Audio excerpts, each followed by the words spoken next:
Channel. तो आज है आपका अल्मोड़ा का डे 2। आज मैं अल्मोड़ा के दूसरे पार्ट को आपके साथ डिस्कस करूंगा। इससे पहले मैं अल्मोड़ा का पहला पार्ट डिस्कस कर चुका हूं, जिसमें मैंने अल्मोड़ा का प्रारंभिक काल और उसके जितने भी उससे मिलते जुलते क्वेश्चन थे वो आपको डिस्कस कराए थे। ठीक है, पिछले क्वेश्चन में एक कुमाऊं परिषद वाला टॉपिक था, जो कि मैंने सिर्फ उसकी स्थापना बताई थी। आज उसको आपके साथ पूरा डिस्कस करेंगे। ठीक है, तो चलिए शुरू करते हैं।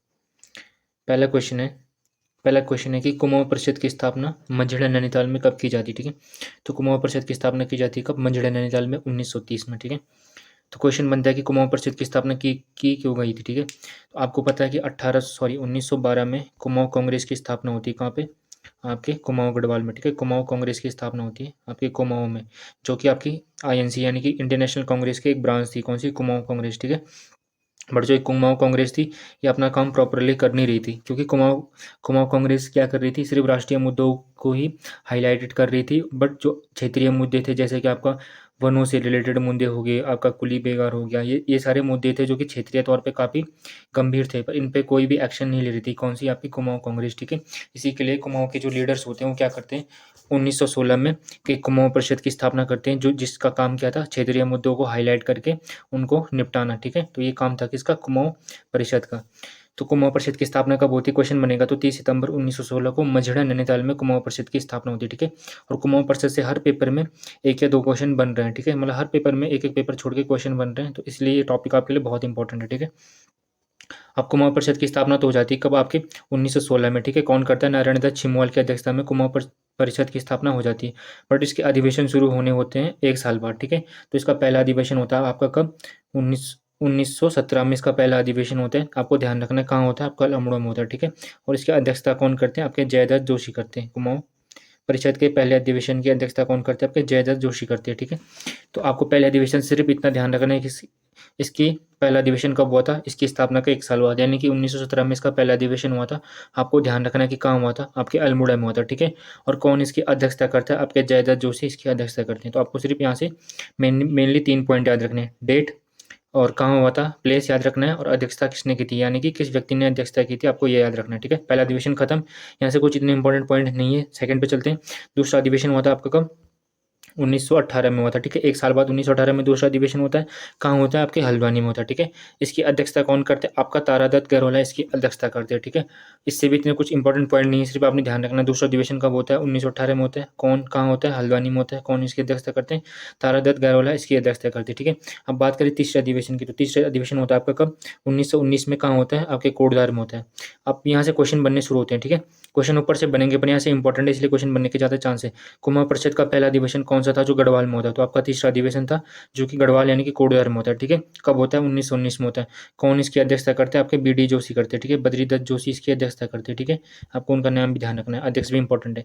तो बद्रीदत्त जोशी जी द्वारा 1919 के कोटद्वार अधिवेशन की अध्यक्षता की जाती है। ठीक है, इसमें कुछ इंपॉर्टेंट क्वेश्चन है, जैसे कि इसमें जंगलात संबंधी प्रस्तावों को पास किया गया था। ठीक है, तो कौन करता है जंगलात संबंधी प्रस्ताव को पास? प्रेम बल्लभ पांडे आपके जंगलात संबंधी प्रस्ताव को पास करते हैं। ठीक है, मतलब प्रस्ताव रखते हैं किसके सामने? कुमाऊं परिषद के सामने। ठीक है, उसके अलावा कुली उतार संबंधी प्रस्ताव कौन रखते हैं? आपके मथुरा दत्त नैथानी रखते हैं। ठीक है, तो ये उत्तराखंड में मेनली दो प्रॉब्लम उस टाइम पे क्या थी, मेन थी। कौन सी? आपके जंगलात संबंधी होगी और आपके कुली उतार संबंधी होगी। ठीक है, कभी इस पर डिटेल में डिस्कस करेंगे, कुली उतार पे और जंगलात पे। फिलहाल आप ध्यान रख लीजिए कि जंगलात संबंधी प्रस्ताव किसने रखे थे? आपके प्रेम बल्लभ पांडे ने रखे थे। सीधे सीधा क्वेश्चन बन जाएगा कि जंगलात संबंधी प्रस्ताव को आपकी कुमाऊं परिषद के समक्ष किसने रखा था? तो प्रेम बल्लभ पांडे ने रखा था। ठीक है, और कुली उतार संबंधी प्रस्ताव किसने रखा था? आपके मथुरा दत्त नेतानी ने रखा था। ठीक है, इतने क्वेश्चन आपको ध्यान रखने हैं। और इस अधिवेशन को किस लिए भी जाना जाता है? आपके हिंदू मुस्लिम एकता के लिए भी जाना जाता है। ठीक है, क्योंकि इसमें क्या किया था उस टाइम पे? अंग्रेजों ने कोटद्वार के मुस्लिमों को भड़का दिया था। ठीक है, बट क्या होता है कि बाद में उनको बद्रीदत्त पांडे जी समझा देते हैं, और उसके बाद ये अधिवेशन किसके लिए जाना जाता है? आपका हिंदू मुस्लिम एकता के लिए जाना जाता है। ठीक है, और इस अधिवेशन को गुरु भाईचारे के लिए भी जाना जाता है। आपको बस पॉइंट नोट करना है कि आपके तीसरे अधिवेशन को गुरु भाईचारे के लिए भी जाना जाता है, और ये इतने पॉइंट यहाँ से आपके क्लियर हो गए। ठीक है, उसके बाद 1920 में होता है कौन सा? चौथा अधिवेशन। ठीक है, चौथा अधिवेशन होता है आपका 1920 में। कहाँ होता है? आपका काशीपुर में होता है। ठीक है, और कौन इसकी अध्यक्षता करते हैं? आपके हरगोविंद पंत करते हैं। ठीक है, उसके बाद क्या होता है कि आपको पता है 1921 में आपका कौन सा आंदोलन होता है? कुली बेगार संबंधी आंदोलन होता है। आपके कहाँ पे?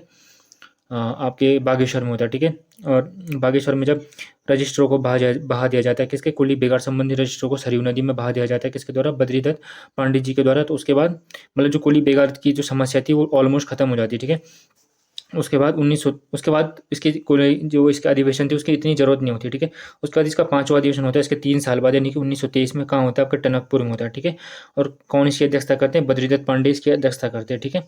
उसके बाद इसका 6वां और आखिरी अधिवेशन होता है कब, 1926 में, कहाँ होता है आपके रानीखेत में होता है, ठीक है। गनिया धौली नामक प्लेस है कहाँ आपका रानीखेत में, आप प्लेस को भी ध्यान रख लीजिए, गनिया धौली कहाँ है आपके रानीखेत में। और इसकी अध्यक्षता कौन करते हैं, बैरिस्टर मुकुंदीलाल करते हैं, ठीक है। तो बैरिस्टर मुकुंदीलाल एक गढ़वाल के पहले व्यक्ति थे जो इसकी अध्यक्षता करते हैं। तो बैरिस्टर मुकुंदीलाल इसकी अध्यक्षता करते हैं और इसका जो कुमाऊं परिषद थी उसका विलय 1926 में कुमाऊं कांग्रेस में कर दिया जाता है, ठीक है। विलय इसलिए किया जाता है कि अब कुछ इतने मुद्दे बचे नहीं थे जिनके मतलब जो मतलब अब जिसके लिए कुमाऊं परिषद काम करी, तो इसलिए कुमाऊं परिषद का विलय किस में कर दिया जाता है, आपके कुमाऊं कांग्रेस में कर दिया जाता है, ठीक है। इतने पॉइंट आपकी कुमाऊं परिषद से थे जो आपको क्लियर करने हैं। कब कब इसकी अधिवेशन होता है, कहाँ कहाँ इसका अधिवेशन होता है, ठीक है, कौन इसकी अध्यक्षता करते हैं और क्या क्या इसमें मेन पॉइंट थे। मैंने तीसरे अधिवेशन से रिलेटेड मेन पॉइंट बताए जो कि मेनली आपके एग्जाम में बनते हैं, आपको ध्यान रखना है ना। तो चलिए अगले क्वेश्चन पे चलते हैं। अगला क्वेश्चन है कि कुमाऊं वाटर रूल्स को कब लागू किया गया था, ठीक है। अब तो आपके कुमाऊं वाटर रूल्स आते हैं आपके 1917 में, ठीक है। एक बेसिकली कुमाऊं वाटर रूल्स थे क्या, क्योंकि जो आपकी ब्रिटिश गवर्नमेंट थी उनका जो कुमाऊं के वाटर के जितने भी संसाधन थे उन पे कोई अधिकार नहीं था, ठीक है। उन पे उनका कोई अधिकार नहीं था। तो इसलिए ब्रिटिश सरकार क्या करती है, एक ऐसा कानून लाती है कुमाऊं वाटर रूल, जिसके द्वारा वो मतलब जितने भी यहाँ के धारे नौले पानी या जितनी भी नदियाँ हैं उन पर अपना अधिकार जमा सके, ठीक है। तो इसलिए कुमाऊं वाटर रूल लाया जाता है कब, आपके 1917 में, ठीक है। और इसका संशोधित वर्जन कब लाया जाता है, 1930 में, ठीक है। यानी कि 2 कुमाऊं वाटर रूल आए, एक आए 1917 वाला और एक आया आपका 1930 वाला। तो आपको दोनों ध्यान रखना है, ठीक है, 1917 वाला और 1930 वाला, ठीक है। नेक्स्ट क्वेश्चन पे चलते हैं। सेकंड क्वेश्चन है कि रामशिला मंदिर राज्य में कहाँ मौजूद है। तो रामशिला मंदिर राज्य में कहाँ है, आपके अल्मोड़ा में मौजूद है। कौन सा आपका रामशिला मंदिर। इसकी स्थापना की बात करें तो रुद्रचंद के द्वारा इसकी स्थापना की गई थी, ठीक है। रुद्रचंद के द्वारा रामशिला मंदिर अल्मोड़ा की स्थापना की गई थी, ठीक है। थर्ड क्वेश्चन पे चलते हैं कि राजा बाज बहादुर चंद बधानगढ़ से 1671 में मां नंदा देवी की मूर्ति लाकर किस मंदिर में स्थापित करता है, ठीक है। तो ये एक कॉन्सेप्ट था कब, आपके पुराने ज़माने में, ठीक है। पुराने ज़माने में एक कॉन्सेप्ट था कि जब भी कोई राजा किसी राज्य पर आक्रमण करता था तो उसका एक कॉन्सेप्ट था कि वहाँ की जो उनकी आराध्य देवी होती थी उसकी मूर्ति को वो वहाँ से चुरा कर अपने राज्य में ले जाते थे। तो ये कॉन्सेप्ट था इसलिए कि ताकि वहाँ के राजा को मतलब बेइज्जती महसूस हो कि वो अपने भगवान की भी रक्षा नहीं कर पाए, ठीक है। तो ये एक मतलब बेइज्जती महसूस कराने का तरीका था, ठीक है, मतलब दूसरे राजा को नीचा दिखाने का तरीका था। तो ये कॉन्सेप्ट सबसे पहले कौन लाया, बाज बहादुर चंद की, क्या उसने क्या किया था, बधानगढ़ पर आक्रमण किया था कब, आपके 1671 में। और वहाँ से वो माँ नंदा देवी की मूर्ति को चुरा के ले आया, ठीक है। ये मूर्ति कैसी थी, तांबे की मूर्ति थी, ठीक है। माँ नंदा देवी की तांबे की मूर्ति थी, उसको चुरा के लाया और उसने उस मूर्ति को आपके कहाँ पे, नंदा देवी मंदिर है, रामशिला मंदिर अल्मोड़ा में स्थापित कर दिया था, ठीक है। एक तो थी तांबे की मूर्ति, वो कौन लाया, आपके बाज बहादुर चंद लाया। एक पॉइंट आप अपनी कॉपी में नोट कीजिए, मां नंदा देवी की स्वर्ण मूर्ति कौन लाया था, तो आपका ज्ञानचंद लाया था, ठीक है। ज्ञानचंद द्वितीय मां नंदा देवी की स्वर्ण मूर्ति को गढ़वाल से चुरा के लाया था, ठीक है। दो दो पॉइंट ऐसे बन गए। तांबे की कौन लाया, आपके बाज बहादुर चंद लाया, और स्वर्ण कौन लाया, आपका ज्ञानचंद द्वितीय लाया, ठीक है। इतने पॉइंट ऐसे क्लियर हो गए। मां नंदा देवी की मूर्ति को रामशिला मंदिर से ट्रेल के द्वारा किस मंदिर में स्थापित किया गया था, ठीक है। तो बाज बहादुर चंद क्या करता है, जो मां नंदा देवी की मूर्ति थी उसको कहाँ स्थापित करता है, आपके रामशिला मंदिर अल्मोड़ा में स्थापित करता है। बट जब कमिश्नर ट्रेल बनता है, ठीक है, कुमाऊं का दूसरा कमिश्नर ट्रेल बनता है, ट्रेल क्या करता है, उसी मूर्ति को कहाँ स्थापित कर देता है, दीप चंद्रेश्वर मंदिर अल्मोड़ा में स्थापित कर देता है, ठीक है। तो आपको मंदिर का नाम भी ध्यान रखना है, कौन सा, दीप चंद्रेश्वर मंदिर। क्वेश्चन बन जाएगा सीधा सीधा कि दीप चंद्रेश्वर मंदिर राज्य में कहाँ स्थित है, तो कहाँ है आपका, अल्मोड़ा में, ठीक है। इतने पॉइंट यहाँ से क्लियर हो चुके होंगे आपके, ठीक है, होप सो। पांचवा क्वेश्चन है कि राज्य में पाताल देवी मंदिर किस जनपद में मौजूद है। तो पाताल देवी मंदिर आपका अल्मोड़ा में मौजूद है, ठीक है। क्वेश्चन थोड़ा कन्फ्यूजिंग क्वेश्चन है क्योंकि आपके पास एक पाताल भुवनेश्वर गुफा भी है, ठीक है। तो पाताल भुवनेश्वर नाम की एक गुफा भी है जो कि आपकी कहाँ है, पिथौरागढ़ में, ठीक है। पर पाताल देवी मंदिर का है आपका अल्मोड़ा में। तो एक थोड़ा सा कंफ्यूजिंग वाले क्वेश्चन है, आपको इनको बार बार रिकॉल करने से आपके क्लियर होंगे, ठीक है। छठवां क्वेश्चन है कि बिनसर महादेव मंदिर का निर्माण किस राजा द्वारा कराया गया था। तो जो बिनसर महादेव मंदिर है इसका निर्माण कराया था आपके राजा कल्याण चंद द्वारा, ठीक है। आपके राज्य में 2 बिनसर महादेव मंदिर है, एक आपका अल्मोड़ा में, एक आपका गढ़वाल में, ठीक है। गढ़वाल के थैलीशेड में कौन सा, बिनसर महादेव मंदिर, ठीक है, जिसे बिरणेश्वर स्वामी के नाम से भी कहा जाता है। तो बिरणेश्वर स्वामी मंदिर बोले तो आपका कहाँ है, आपके गढ़वाल यानी कि पौड़ी गढ़वाल के थैलीशेड में मौजूद है। एक बिनसर महादेव मंदिर आपका अल्मोड़ा में जिसका निर्माण राजा कल्याण चंद के द्वारा कराया गया था, ठीक है। तो चलिए नेक्स्ट क्वेश्चन पे चलते हैं। 7वां क्वेश्चन है कि जागेश्वर मंदिर समूह राज्य में कहाँ मौजूद है। इंपॉर्टेंट क्वेश्चन है कि जागेश्वर मंदिर समूह राज्य में कहाँ मौजूद है। तो यह आपका कहाँ, अल्मोड़ा में, ठीक है। कहाँ है आपका, अल्मोड़ा में है आपका कौन सा, जागेश्वर मंदिर समूह। इसका पुराना नाम क्या था, यज्ञेश्वर भी इसका क्या था, पुराना नाम था। जागेश्वर मंदिर समूह का पुराना नाम क्या था आपका, यज्ञेश्वर इसका पुराना नाम था, ठीक है। जागेश्वर मंदिर समूह में कितने मंदिरों का एक समूह है, ठीक है। एक मंदिरों का ग्रुप है, कौन सा, जागेश्वर मंदिर समूह। 124 मंदिरों का एक क्या है, समूह है, ठीक है। अगर आपको किसी भी चीज़ को अगर ज़्यादा टाइम तक याद रखना है या रिकॉल करना है तो आप सीधे सीधे यूट्यूब पे जाइए और सीधे सीधे मंदिर डाल दीजिए, जागेश्वर मंदिर, ठीक है। आपको बहुत सारी वीडियोस मिल जाएंगी जागेश्वर मंदिर से संबंधित।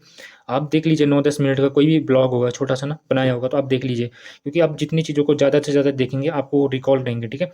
और वैसे भी आप दिन में अपना बहुत सारा टाइम ऐसे ही वेस्ट करते होंगे, तो आप उस टाइम को अगर इस चीज़ फील्ड में डालेंगे तो कहीं ना कहीं आपको चीज़ें रिकॉल रहेंगी, ठीक है। जैसे व्लॉगिंग, आप उत्तराखंड के रिलेटेड जितने भी मंदिर हो गए, जितने भी ट्रैक हो गए, बुग्याल, ग्लेशियर, ताल, जितने भी ताल है, जितने भी पासेस है, अब यूट्यूब में हर किसी ने उस पर ब्लॉग बना रखे हैं। आप उन ब्लॉगों को देखिए, आप उन जितना उनको देखेंगे आपको उतनी चीज़ें ध्यान रहेंगी, ठीक है। तो ये एक तरीका है चीज़ों को याद करने का लॉन्ग टाइम तक, तो ये भी एक तरीका हो सकता है आपके लिए। तो आप जैसा आपको सही लगे आप पढ़ के कीजिए, आप देख के कीजिए, वो आपका तरीका है, ठीक है। वो आपका मैटर है, आप कैसे चीज़ों को डील करते हैं। नवा क्वेश्चन है, जागेश्वर मंदिर समूह का सबसे बड़ा मंदिर कौन सा है। तो जागेश्वर मंदिर समूह का सबसे बड़ा मंदिर है एखर देउल मंदिर, ठीक है। तो एखर देउल मंदिर क्या है, जागेश्वर मंदिर समूह का सबसे बड़ा मंदिर है, ठीक है। और सबसे प्राचीन मंदिर की बात करें तो महामृत्युंजय मंदिर जागेश्वर मंदिर समूह का सबसे बड़ा मंदिर है। नेक्स्ट क्वेश्चन, 10वां क्वेश्चन है कि जागेश्वर मंदिर समिति की स्थापना कब की गई थी।